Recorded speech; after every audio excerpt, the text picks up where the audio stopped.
Hi guys, Zara here. So today's video is going to be just a favourites video, just featuring a few recent favourites of mine. So I've got in front of me watches, I've got eyeshadows, highlighters, hair straightener, and I just want to talk to you guys about these.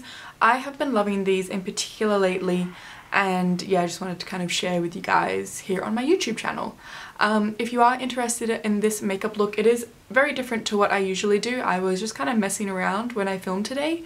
But hopefully this video will go up after this one, so definitely subscribe if you want to know when I upload new videos so you don't miss any. And let's get into the favourites. So the first favourite I have here is from Daniel Wellington. You guys know I adore their watches. I did go a little bit different this time. I got like a bit of an oversized watch for my wrist. I have quite a small wrist, so I kind of wanted to splash out, change it up a little bit if you will. And a great feature of their watches is that you can actually change the strap. So that means that you can pretty much get like one of each of their faces and then just change the strap depending on your outfit or your mood. So the watch that I ended up purchasing is technically a men's watch, but I mean there's no reason that it can't be unisex. It is the black Bayswater 40mm rose gold, and it looks like this. I'll put a close-up in here for you guys. And this is very different to what anything I would ever usually purchase. I would usually get like probably a black strap or something very neutral. I would get, you know, a white face watch. So I pretty much changed up my style quite a bit with this choice of watch. And I'll just pop it on so you guys can see how big it is on my wrist. So I usually get the smallest face, which I believe off the top of my head is 28mm. But yeah, like I said, just wanted to change it up a little bit, especially because there's 28mm ones, like they just don't stand out, I guess. I'm also usually getting a neutral one.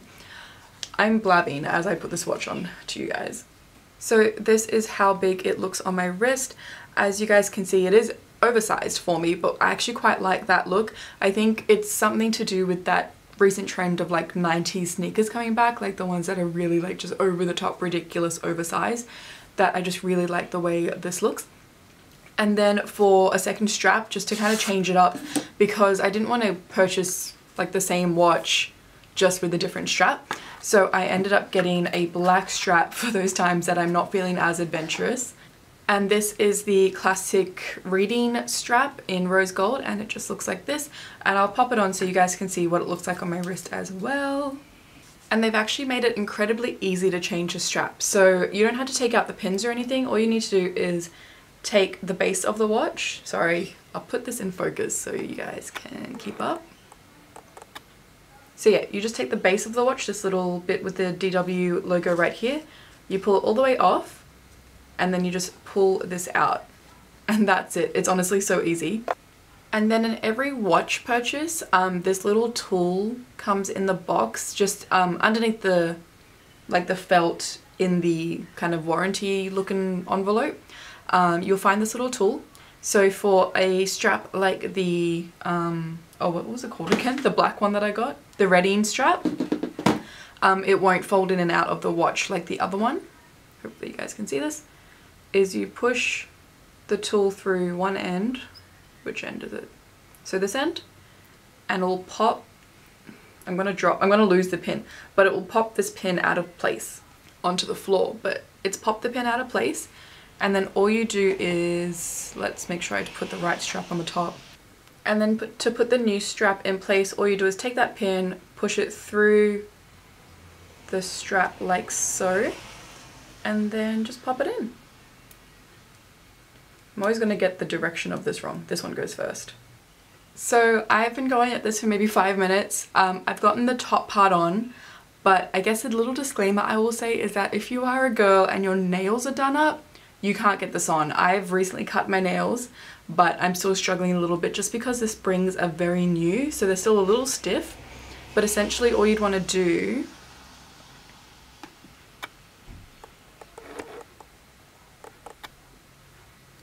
is put the spring through the hole of the new strap, and then you insert one end like so, and then you actually have to push down the other end. So push it down, push it in, and then it springs back into the hole, so it's like this. So my dad came and saw me struggling and he's gone to do it for me. He does it all the time for his watches, so he's like, oh, I can do that easily for you. Let me just get my glasses. So he's gonna do it. So my dad's back and he got it done. He said he used to always have to do this when he was younger with his watches. So as you can see, it looks very sleek with the reading watch strap. I'll pop it on here and I dislocate my elbow doing this. So this is what that strap looks like with the watch. I'll do a close-up for you guys as well. So I will admit this strap is very stiff. I guess hopefully with wear it will conform a little bit better to my wrist. Actually it's actually quite flexible when I kind of push it around, but it's quite stiff at the moment. I guess it'll be a perfect fit once it kind of molds to my wrist size. But yeah, as you guys could see, the watch straps are relatively easy to switch around, especially if you don't have long nails. The mesh one, very easy, and I'm in love with this oversized look. So definitely don't be afraid to look at men's and women's watches over on the Daniel Wellington site.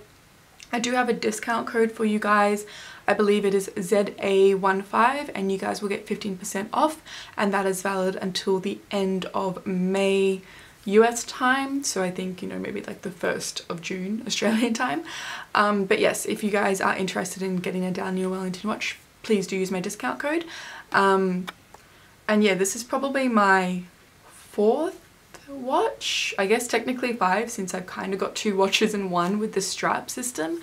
But yeah, I actually think now that I've kind of got all the clock faces that I like, I'll probably just invest in getting like a bunch of straps so I can change it up depending on my mood. But yes, definitely a big fan of this brand. I think they're absolutely killing it. I walked past one of their like pop-up installation store things in Malaysia in Pavilion. It's not a pop-up, it's one of those like kiosks in the middle, and I went and had a look at a bunch of the watches in person, and oh, they're just so nice. Like I was like, you guys are doing so well. Like it's a really beautiful brand. So yeah, that's my first favorite for the month. My second favorite is an eyeshadow palette. This is the Anastasia Beverly Hills Soft Glam eyeshadow palette. Obviously it's been out for a while, but I've just kind of rediscovered it as of late. I was always a huge fan of the Modern Renaissance palette because I could use every single shade, and I found with this palette it's very much the same. So I pretty much get used out of all of these shades. It's not like, you know, there's too many light shades for me like with some other palettes. All of these work beautifully on my skin tone. As you can tell, I've been particularly digging into the more shimmery shades as of late. The other weekend I went to a wedding and I was wearing a green sari and I didn't know what eyeshadow look to do, so I just put Sultry all over the lid and I actually got a lot of compliments. So I'm a huge fan of this palette. It's very versatile and is perfect for everyday looks as well as glam looks, because sometimes for work I'll just dip into burnt orange, orange soda or rustic all over the lid, like a little bit on the crease, whatever, and I'll just go to work like that and it pretty much looks like I'm not wearing anything on my eyelids at all. But yeah, it just creates a little bit of depth. And this black eyeshadow I used on a client just in my last video, and yeah, it was just, it's one of the blackest eyeshadows I've ever used. But you're able to be light-handed with it at the same time without it looking like this ugly, choppy, like charcoal look. It's a very beautiful black eyeshadow. I'd highly recommend this palette for anyone that doesn't have an extensive collection, just wants to keep it quite simple and keep it down to products that they're always going to use. This will probably always be like a part of my collection, like even when I'm not doing makeup like down the track, or like I don't have such a huge collection down the track. This is one of my staples for sure. The next product I want to talk about is the Too Faced Born This Way Ethereal Setting Powder. This is the translucent one. They do have it in like a medium skin tone and a deep skin tone, but I found that the translucent one works perfectly for my skin tone. And I would liken this to the Laura Mercier translucent powder, which until recently wasn't available in Australia. It's now it's now stocked in Mecca here in Australia, but prior to that, like we couldn't really get access to it, so I wasn't using it in a lot of videos. So I was reaching for this one a little bit more since it was more accessible a few months ago, and I've kind of fallen in love with it. Like, it's very interchangeable with the Laura Mercier one. I used it today because I sprayed my face with like a shimmery face mist and I felt like it was too glowy down the center, so I just put this back along the center of my face, and now it's kind of mattified things down, and I actually wear this one every day to work. I'm a huge fan of it. I would highly recommend it for people that kind of struggle to find a good powder for their skin tone. And like I said, they do have like a tinted medium dark version and a very deep version as well, if you're looking for something like that's not too white, although I would say this is more of a beige, if anything. Next I want to talk about a hair product, well, hair tool. This is a GHD, it's the rose gold one. I actually don't know the official name, but I will find out for you guys, because when I first had this, I did make a video with it, but I am just in love with it. It's lasted me longer than my other GHDs, so I have a feeling they might have changed manufacturers or something like that, or just upped their game. GHDs used to die after 2 years. I've now had this one for well over 2 years and it's going very strong. Knock on wood that it doesn't die after I make this video, and I've said all of that, but it just straightens my very thick hair. I have very thick, very Indian hair, which is fairly straight when I wash it, but it kind of is just like those soft waves. And because there's so much of it, I like to straighten it because I feel like it becomes a little bit more manageable for me, and this gets through it. I always allot 10 minutes for me to straighten my hair, and it usually doesn't even take that long. That's just me fluffing around. So it's very, very efficient. I'm really impressed with this product, and yes, would highly recommend GHDs. I know new brands have come on in the last few years and people are like, oh, GHD, like that's so, you know, high school days. But I still really stand behind this brand. I think they do great hair tools, and they last long again. Like, I know people kind of fell out of love with it because it was dying every 2 years and you had to get a new one, but this one's been going well. So I think they kind of listened to the feedback and started to work on their tools again and make sure that they lasted a little longer. And I probably use it on average twice a week, if I'm good. Yeah, twice a week. And obviously, like, some weekends, like, I curled my hair yesterday and then I've straightened it today, so I probably use it on average twice a week. Next favorite I'm currently wearing, it is the Charlotte Tilbury Magic Foundation. I've had this in my collection for a while and I kind of fell out of love with it. Oops, sorry, that's my phone. And I fell back in love with it recently. I've been wearing it every day to work because it does have SPF 15, which is perfect for me because I get very lazy with my sunscreen, which is very bad for us Australians. We should be better with our sunscreen. And yeah, I'm just the first person to forget to put it on. So this has been a huge part of my makeup routine every single morning for work. I use the shade 9 Dark, and I'm kind of my in-between tan. So I was very tan a couple months ago and now it's kind of fading. So I'm somewhere in between, and this has been a really good shade match for me. I would say it's a medium coverage, light to medium coverage. You can build it, which is perfect. Like, sometimes I'll just put another layer on my cheeks to cover like my acne and pigmentation, but it is a very good foundation for work. I find I don't have to touch up throughout the day. Maybe just a little bit of like tissue, just the natural oils, you know, coming through, but it's actually really good, like, long wearing foundation. It's very, very impressive, and I think it's a foundation more people should check out. Now, I know here in Australia you can't get it in store, so you might be concerned about like what shade you are, which is why I'm telling you guys I'm shade 9 Dark. But I believe you can get it online. They actually have a pretty good returns policy. Definitely double check. I've never bought online. I've always bought when I go to the UK, because I like to swatch in person. But I'm pretty sure, like, if you're a makeup brand and you're selling makeup online, you're gonna have to have a really good returns policy, because it's pretty unfair to just expect people to kind of keep a shade that is not good for their skin tone. The last favorite that I wanted to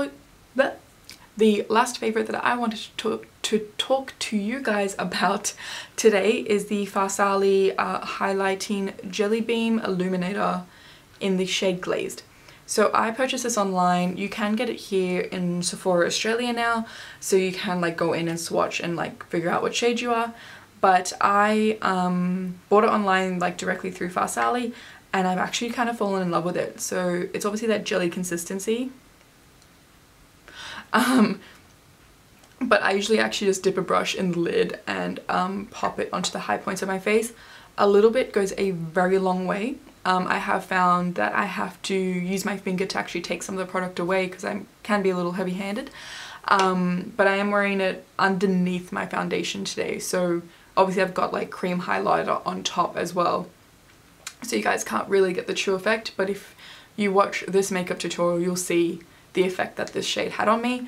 Now I did get the shade Glaze. I probably could have gone for like a deeper, more golden shade. This came off very white on me, like it gave that white reflect. Sorry, my camera just said low battery and I got distracted. So I definitely could have gone for more of a rosy gold type shade, but I still really like it. I would highly recommend it. This is going to last me an absolute lifetime. I probably won't finish it before it goes off, to be perfectly honest, and it is absolutely stunning, sits well on the skin, looks beautiful, love it. So those are all of my current favourites at the moment. If you guys have any questions about any of the products I've mentioned, feel free to ask me in the comments below. If you enjoyed this video, please don't forget to subscribe, and I will see you guys in the next one. Bye!